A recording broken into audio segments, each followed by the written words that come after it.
We have some intriguing casting news for a couple of movies coming out in the near-ish future. I'm not entirely sure if there's one release date for one, and in regards to this one right here, I'm pretty sure that this is going to take a minute for a multitude of reasons, but I'm excited. Well, I'm at least intrigued by one set of announcements, and by the other, I'm a little bit more pessimistic. But okay, yeah, first and foremost, there was rumors circulating, okay, or there was hope for a while that potentially, Amazon could wrangle Christopher Nolan to do a Bond movie. There apparently was at one point in time. I think there was mutual interest in doing something.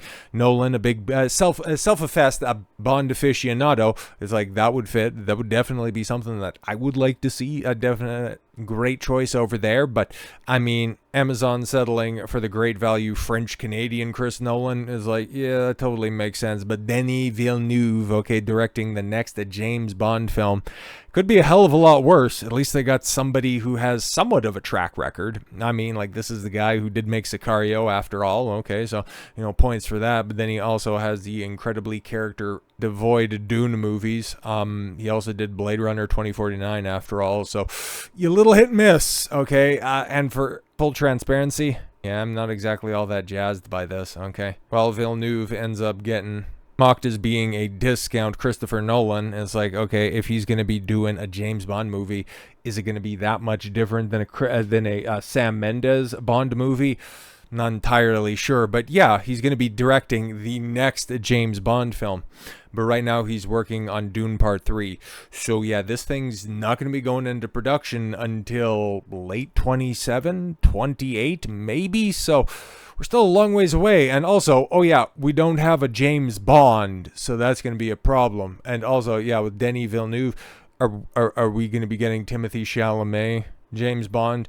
Is the next Bond girl going to be Zendaya? Oh, Christ almighty, man. But okay. Denis Villeneuve is set to direct the next James Bond for Amazon MGM Studios. Amy Pascal and David Heyman will produce, as previously announced, with Tanya Lapointe executive producing. Yeah, I don't really care, man. Producers never, ever move the dial. And especially in today's day and age, they're more of a detriment than a compliment. Villeneuve has been rumored as one of the higher profile directors being looked at for the project, alongside the likes of Edgar Wright. That would be weird. I don't really know what to think about that. Jonathan Nolan and Paul King. Earlier, the sense was that Alfonso Cuarón, a frequent collaborator of producer Heyman, might be taking the gig. Yeah, I'm not entirely sure about his track record, but yeah, okay. Like, if you were going to go off of resume, which used to be an indicator of who would end up getting these high-profile gigs, Villeneuve, probably the best one. Okay, because while I'm not that hot on his CV, he's got his fans. Okay, I know a lot of people like the Dune movies. They do absolutely nothing for me, and there's still a contingent of people that like 2049 for whatever goddamn reason, but I digress. The Bond directing gig has been a most closely watched in town ever since Amazon MGM acquired full creative control of the franchise in February. Yeah, right, through gritted teeth, because yeah, you can see I'm a fan of Bond, even, well, 2 out of the 5 Bond, or rather Craig Bond movies. I've yet to see Spectre. I've actually got a copy of that, and I've never gotten around to even, sniffing No Time to Die. I know how it ends. And frankly, if we could have just wrapped up at Skyfall, I think things probably would have been better off, okay? If Craig could have had, like, a Lazenby or Timothy Dalton, like, stinted Bond, people would have been looking a lot more fondly back on his tenure, because that was about the last time that he gave a fuck about the role, because I've heard mixed things about Spectre at best, and nothing good about No Time to Die. But yes, the hiring of Villeneuve comes as a bit of a shock, given that he'll be tied up for the foreseeable future for his third Dune film for Warner Brothers and Legendary Entertainment. He's been shooting this summer and slated for release, yes, for December 16th, 2026. He's working on that franchise in some capacity since 2017. He's also been linked to projects in development, including Cleopatra. Oh, is she going to be, Egyptian and not black? Because my grandmother told me that it doesn't matter what anybody else says, Cleopatra was a black woman. An adaptation of Arthur C. Clarke's classic sci-fi novel, Rendezvous with Rama and Nuclear War as scenario. Yeah, that's wonderful, man. But Villeneuve's statement, this is the stuff that I like to hear. Some of my earliest movie-going memories are connected to James Bond. Or rather, he says 007, but no, whatever, man. I grew up watching James Bond films with my father ever since Dr. No was Sean Connery. I'm a diehard Bond fan. To me, he's sacred territory. I intend to honor the tradition and open the path for many new missions to come. This is a massive responsibility, but also incredibly exciting for me and a huge honor. Amy, David, and I are absolutely thrilled to bring him back to the screen. Thank you, Amazon MGM Studios, for their trust. I like that, man. And yeah, for as much as I respect the work that Dune is, both Frank Herbert's novel and the movie itself. Beautifully shot, even on that reasonably smaller Hollywood budget, he made every penny, nickel, and dime squeal on that one, and he brought something fantastic to the screen. It's just a shame he can't do a goddamn thing with characters, and he has a detestation for dialogue. So, yeah, if we could just have a good Bond movie and cast a good Bond, I would be excited about this franchise. Really want to be excited about it, but then again, I've also got the 50th anniversary box set, so even if there is never another good Bond film, okay, they can't take away my memories, okay, so that'll be great. But from because there's no smooth way to transition from a James Bond movie to a video game adaptation, but we'll just go ahead and do it anyways. Casting news that I'm actually quite excited for. I talked about this a couple of weeks ago. I'm holding out hope that one movie is good this year because I wanted Superman to be good. It's gonna be shit, okay? I had no faith in Fantastic Four, really. Jurassic World Rebirth, don't make me laugh, and the rest of the slate of movies have done absolutely nothing for me this year. I like the trailers for 28 Years Later, was never really going to watch it, and then after hearing a breakdown of it, it's like there's no way in blue hell I was ever going to watch it, but something that's coming out in the near future that I have been seeing rumors for casting on, and it's been very, very intriguing, and then to see the rest of the cast get rounded out, what? Okay. 50 Cent as Balrog is absolutely perfect casting, by the way. What am I talking about here? If you have no idea, don't worry about it. There's going to be a big budget, proper Street Fighter movie, okay? And it's so funny, right? Because to just circle back to the movie that I'm still excited for and holding out hope for, that I did a video on a couple weeks back for, is Mortal Kombat 2. Because the first one, there's good ideas. They did a couple of interesting things, but overall, they need to they very much need to fix the character of Sonya Blade because she is just a one-dimensional girl boss, and also just, breathe some life into the protagonist, a descendant of Scorpion who has, plot armor powers, but, you got Carl Urban as Johnny Cage, and there's never once been a bad Carl Urban performance, so I'm hoping beyond hope that ends up being really good. And then also to just see how wacky this Street Fighter movie is shaping up to be, because for a lot of it, I really like the casting. I do, in fact, except for one instance, which really kind of pisses me off, because when I was playing Street Fighter Heavy in the days of the reemergence of 4, he's being portrayed by somebody who is one of the lamest people I can think about, ever portraying somebody with such raw charisma, but yeah, 50 Cent as Balrog is just so great, man. Yes, a rapper turned actor and entrepreneur has joined the eclectic cast of Street Fighter, Legendary Entertainment's feature adaptation of the classic Capcom video game. Okay, see, yeah, that's the the tie-in that we can make. So, Denis Villeneuve is working with Warner Brothers and Legendary Entertainment on Dune, and Street Fighter is going to be a Legendary production as well. All right, but yeah, as for the rest of the cast, okay, the call sheet ranges from A-list actor, yes, Jason Momoa as Blanca, which is also really, really good casting.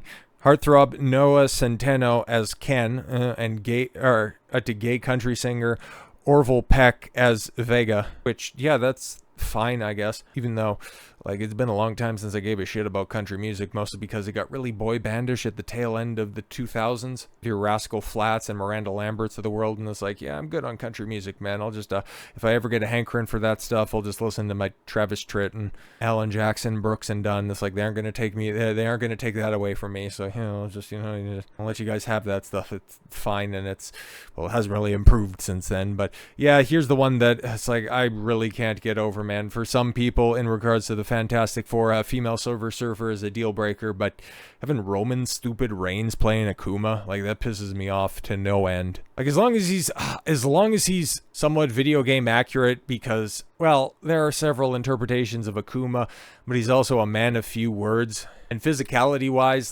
Reigns kind of measures up.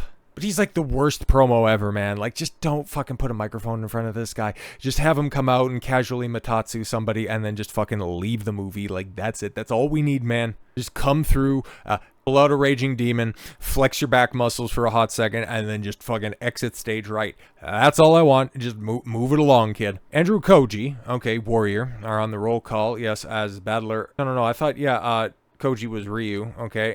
Kalina Liang, okay, will be playing Chun Li. And 50 Cent is Balrog, the disgraced boxer who's also the bodyguard of the villain. Yeah, because do we have casting for M. Bison? I'm not entirely sure about that, but haven't seen it. I've heard some rumors about it, but until we get confirmation on that, I'm going to wait for a second. But Kitao Sakura from the Eric Andre show will be directing the feature, which begins production in August in Australia. Like, okay, cool. But yeah, because the Hollywood Reporter is a very lazy outlet, they don't want to put a collage together of what all the characters are going to be looking like, and honestly, it ain't bad, man, okay, because there you have Ryu, and as long as that guy packs on some muscle, pretty good casting, okay. Ken, you had to put a blonde wig on the motherfucker, and that's not too bad, okay, because he kind of looks like Ryu, which is what he's supposed to look like. I don't know why they have Street Fighter 5 character art, at least for Ken, because God, he looks stupid, but Chun, that's pretty good, man. And Vega being an eccentric gay country singer, I mean, that works. And Jason Momoa as Blanca, like, yeah, man, that's aces. Just make him do the primal grunts. I don't want to hear Balrog go, yeah! Or I'm sorry, Blanca go, yeah! But his Balrog is supposed to be knockoff Mike Tyson. Like, if we just have full, unfettered 50 Cent riff in the dialogue, that will be reason enough alone. It's kind of like the, not the original, but the first in the new rebooted Mortal Kombat movies. Like, if Balrog is like Kano, it will be reason enough to watch this movie, but stupid Roman Reigns as Akuma, man, like, I can't get over that, man, because Akuma's so fucking cool, and Roman Reigns is, like, anti-cool. Dude sucks. Tremendously sucks. I know a lot of people have love for that stupid long, overly long, fucking part-time 1,000+ day undisputed championship reign, but all that shit sucked. It was just Paul Heyman and the Usos fucking around with Joe turning up every once in a while, and he pointed at the sky. Fuck, man, he's trash. He's so trash, and I don't want him fucking up Akuma. There's hope, man.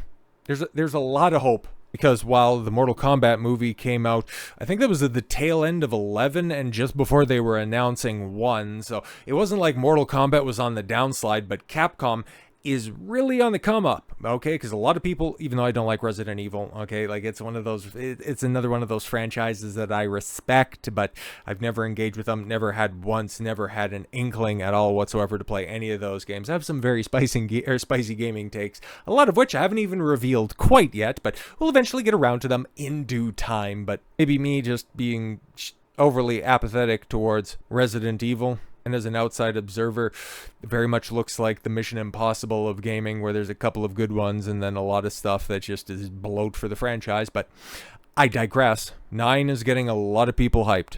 That's coming out at the beginning of the year. February it's like right around the corner.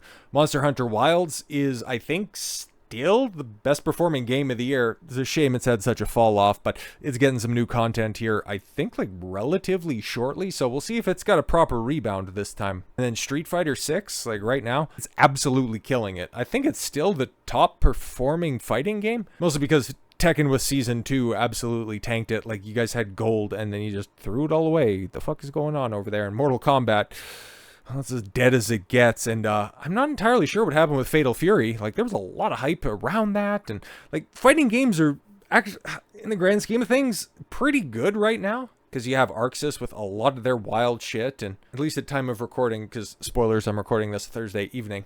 It's just about Friday morning, but I want to pull the curtain all the way back. But Arxis is holding a specific event, but earlier in the day on Thursday, Capcom had a spotlight or a showcase, just kind of recapping everything. So you got the news about the new content for Monster Hunter Wilds. You got hey, look at this, Resident Evil Requiem. It's still coming out. It's still going to be all horror centric. And yeah, I know it's like, oh, we don't want Leon because it's going to be a more horror based game, but basically, like, yeah, we're going back to Raccoon City, and remember, guys, be surprised. Even though we keep talking about Leon, yeah, no, he's not going to be in the game, but come on, he's going to be in the game. Okay, so pay attention to that. It's going to be great. You're going to love our new female protagonist, who's going to be great. But it's actually Capcom, and they can handle proper characterizations, and they're actually giving people what they want, because Pragmata looks pretty good if we're going to keep it a buck as well. And I'm relatively hyped for the brand new Onimusha game coming out. I don't know if there's a release date on that one, but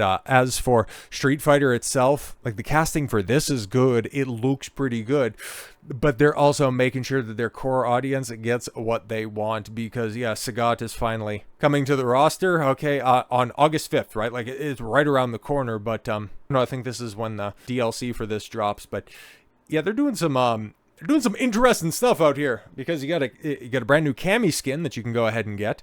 You got, yeah, Luke, who's the new character there. That's nice. But then you got a Chun skin. See, look at that. Okay, and you can have a bunch of different gimmicks that you can throw on there as well. Like, you can see, you could definitely see. Got a little chain around the waist. Oh, she's got bracelets, and she got a garter belt. I wonder what it takes to unlock that. But then you got Manon. Holy shit. Okay, Manon rather, not Manon. Then you got Jamie. Who cares about that? But then you got Kimberly.